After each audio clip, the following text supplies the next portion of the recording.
एक छोटा बच्चा सड़क किनारे टूटी फूटी चीजें बेच रहा होता है। उसके पास फटे कपड़े, थका हुआ चेहरा और भूखी नजरें। लोग आते हैं, देखते हैं, लेकिन कोई कुछ नहीं खरीदता। बच्चा उदास होकर सोचता है, काश मेरे पास भी थोड़ी दौलत होती। तभी उसे जमीन पर एक पुरानी टूटी पड़ी पेंसिल दिखती है। वो उसे उठाता है और बैग में रख लेता है। रात को जब वो कागज पर सेब बनाता है, तो सामने असली सेब आ जाता है। बच्चा हैरान होकर मुस्कुराता है। ये तो जादुई पेंसिल है। बच्चा सोचता है कि अब उसकी जिंदगी बदल जाएगी। सुबह उठकर बच्चा पेंसिल से दूध और रोटी बनाता है।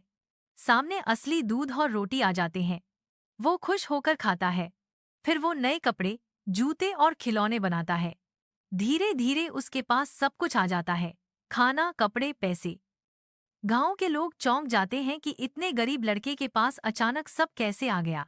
बच्चा हंसते हुए कहता है, अब मैं दुनिया का सबसे खुश इंसान हूँ। लेकिन असली खेल अब शुरू होने वाला था। अब बच्चा छोटी छोटी चीजों से संतुष्ट नहीं होता। वो पेंसिल से बड़ा मकान, कार और सोने चांदी की चीजें बनाने लगता है। गांव के लोग उसे देखकर और ज्यादा सवाल करने लगते हैं। खुशी के बजाय बच्चा अब घमंडी और अकेला हो जाता है।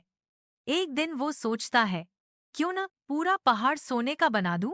जैसे ही वो पहाड़ बनाने की कोशिश करता है, पेंसिल चमकती है और अचानक सारा सोना मिट्टी में बदल जाता है। बच्चा डर जाता है, ये क्या हो गया? पेंसिल से बनी चीजें अब धीरे धीरे गायब होने लगती हैं। उसका बड़ा मकान गिर जाता है, कार टूट जाती है और सोना धूल में बदल जाता है। गांव वाले उसका मजाक उड़ाने लगते हैं। देखो, इसका झूठा खजाना खत्म हो गया। बच्चा उदास होकर रो पड़ता है।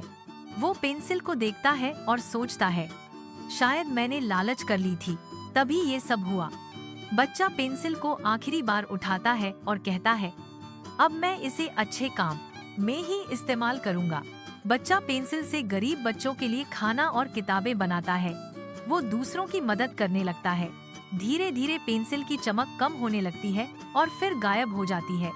बच्चा मुस्कुराते हुए कहता है, शायद जादू यही चाहता था कि मैं सीखूं। मेहनत और बांटने से ही खुशी मिलती है। वो फिर से सड़क पर अपनी छोटी दुकान लगाता है, लेकिन अब खुश मन से। गांव वाले भी उसकी मदद करने लगते हैं और नरेशन की आवाज आती है, लालच हमेशा बर्बादी लाता है और मेहनत से कमाया हुआ ही असली सुख होता है।